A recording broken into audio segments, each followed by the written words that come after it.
Despite the rants of Democrats and efforts by judges to slow it down, the Department of Government Efficiency, led by Elon Musk, continues to identify and cut wasteful spending in our federal government. In an announcement yesterday on X, Musk shared how the DOGE team discovered that FEMA, the Federal Emergency Management Agency, spent $59 million just last week on luxury hotels in New York City to house illegal immigrants. Now, that's money meant for disaster relief. And Democrats want DOGE to stop what it's doing. Is that what the rest of America wants? Well, joining me now to discuss this and more, Congressman Mark Harris, who serves on the House Judiciary Committee, the Agriculture Committee, and the Committee on Education and Workforce. He represents the 8th Congressional District of North Carolina. Congressman Harris, welcome back to Washington Watch. Good to see you. Thank you, Tony. It's great to be with you. All right, I want to get your take on this. I mean, it might not be surprising considering what we've seen thus far from FEMA, but just last week, $59 million being spent to house illegal immigrants when we still have homes in individuals in North Carolina from the last hurricane homeless?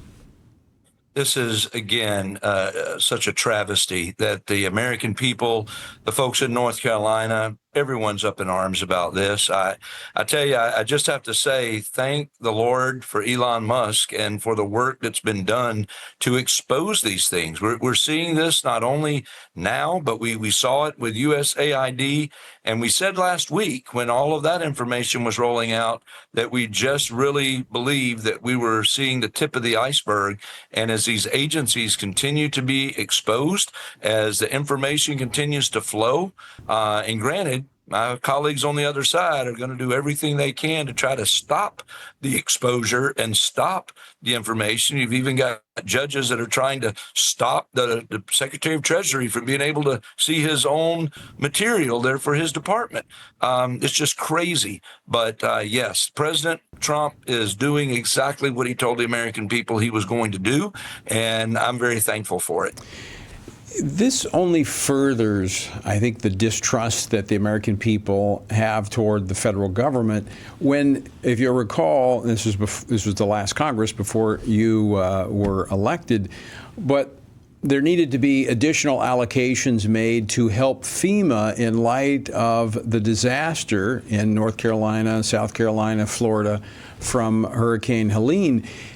And so more money was allocated, and now we see where it's going. It's not going to help those who were, the victims or the recipients of this natural disaster. It's going to house those who were let across the border illegally. You're exactly right. And that does just smack at the credibility that we saw, or lack of credibility, in the last administration, and even the FEMA holdover that they've had. President Trump was right. When he went down to North Carolina, first visit he made on his way to California to the wildfires, right after I had the privilege of being there, right after he had taken office and made that trip down there. And he made it clear to us that FEMA had failed. And it's become very evident. And this is just, again, more and more evidence of the failure that it's had, and the call that we're going to have to take up as Congress to make sure that we correct course. And I think right now, this is one of many things that Congress has got to begin to step up and codify the things that President Trump is doing by executive order. And this is a wake-up call to all Americans. And we're hearing from people at home that are saying, man, thank God that they're exposing this. I'm getting texts from people that are amazed to see the response that is happening by this White House. And we've got to do our part here in Congress to codify some of these things and begin to move the needle. Now, Congressman Harris, you mentioned when President Trump was there in North Carolina shortly after he stepped back into office, one of the comments he made there was, maybe we need to consider whether or not we need to eliminate FEMA.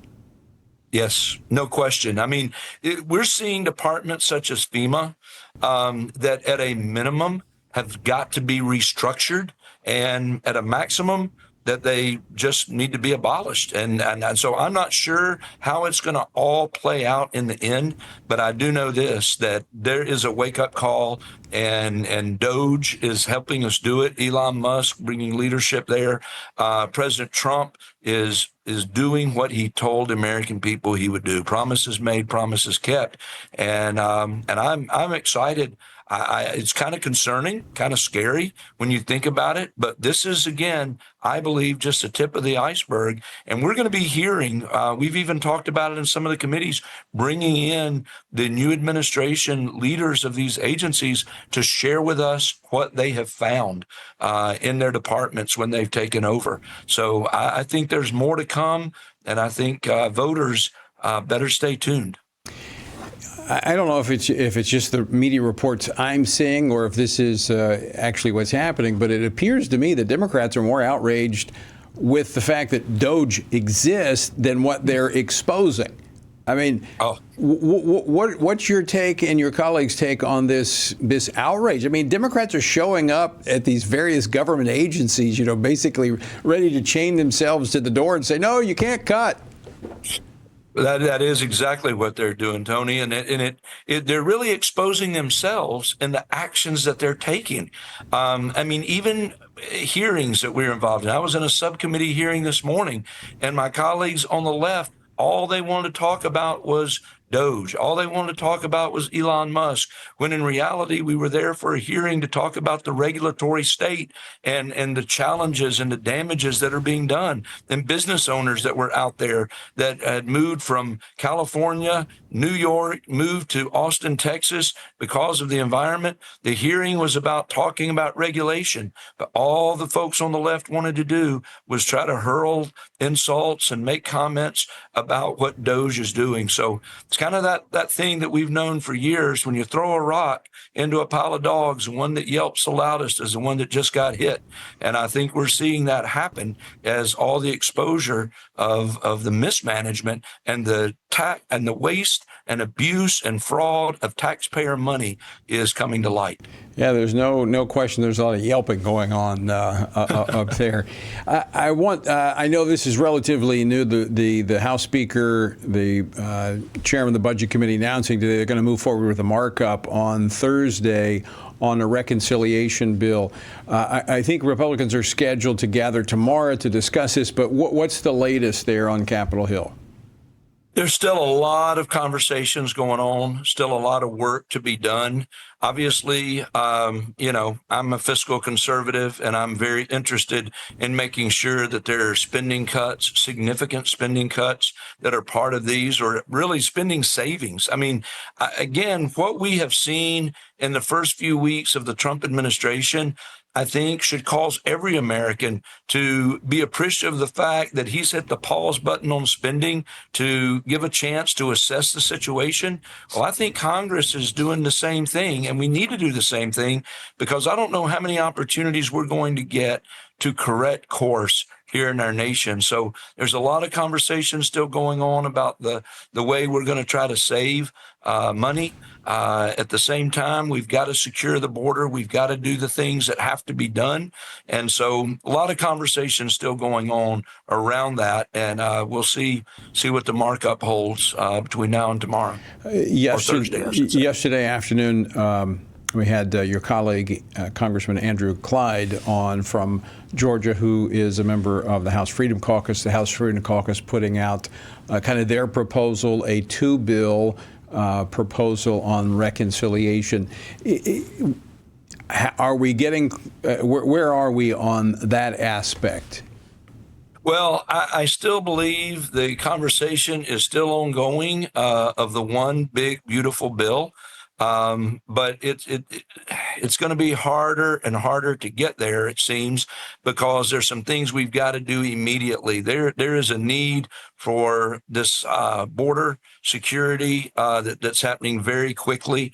Again, there's just, I don't think at the end of the day, there's vast disagreement on where we're going to end up. I do think there's disagreement on how we're going to get there and the level of savings that we're going to have. So I do think that, The Freedom Caucus has put their bill out, and it's very strong, very supportive of it.